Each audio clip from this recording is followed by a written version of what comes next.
Guarigione dell'indemoniato Geraseno, che era posseduto da una legione di spiriti. La racconto breve, non leggo tutto il passo. Di demoni, sì. C'era questo signore che era ritenuto un pazzo, sì, che gridava per strada, spezzava le catene di ferro, insomma era ingestibile. E quando si incontra con Gesù, i demoni che possedevano quest'uomo gli dice: non ci tormentare, sì, permettici cosa di andare. vuoi, Gesù, figlio di Dio? Sì. Dice: permettici di andare nei porci. Gesù glielo permette e i porci, che erano 2000 se non erro, si buttano tutti a mare e affogano tutti. Che significa questo miracolo di Gesù? Il significato teologico? Sì. È di che Dio non ha rivali, che però Dio è misericordioso e che aiuta i più deboli, non quelli che fanno delle scelte precise di andare nel male, a meno che non si pentano. Perché gli spiriti, i demoni chiedono di entrare nel corpo dei porci?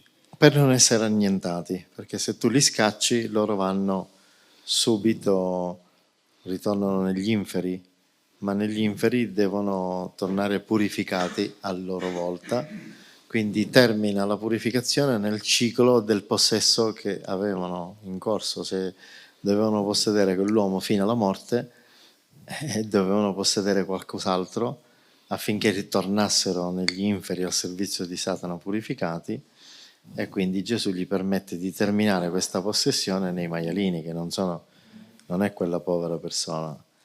Maialino è anche un povero maialino, però il sacrificio del maialino comporta che quello poi si reincarna ed è più evoluto perché ha subito la possessione.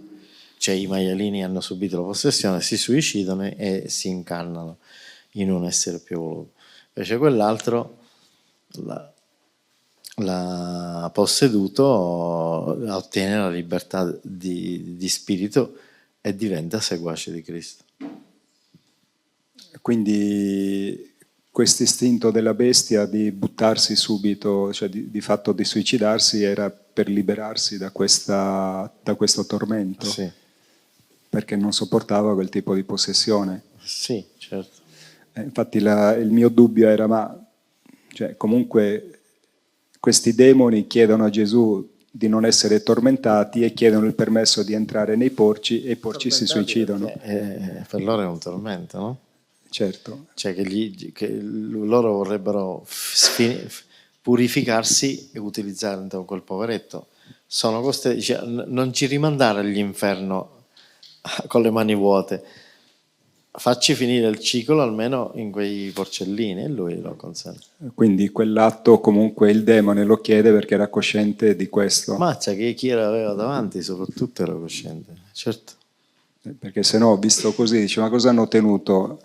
Chiedono di non essere tormentati, escono da questo signore, vanno nei porti, quelli si ammazzano, cioè non hanno risolto nulla. No, quella purificazione avevano bisogno. Così ha un senso.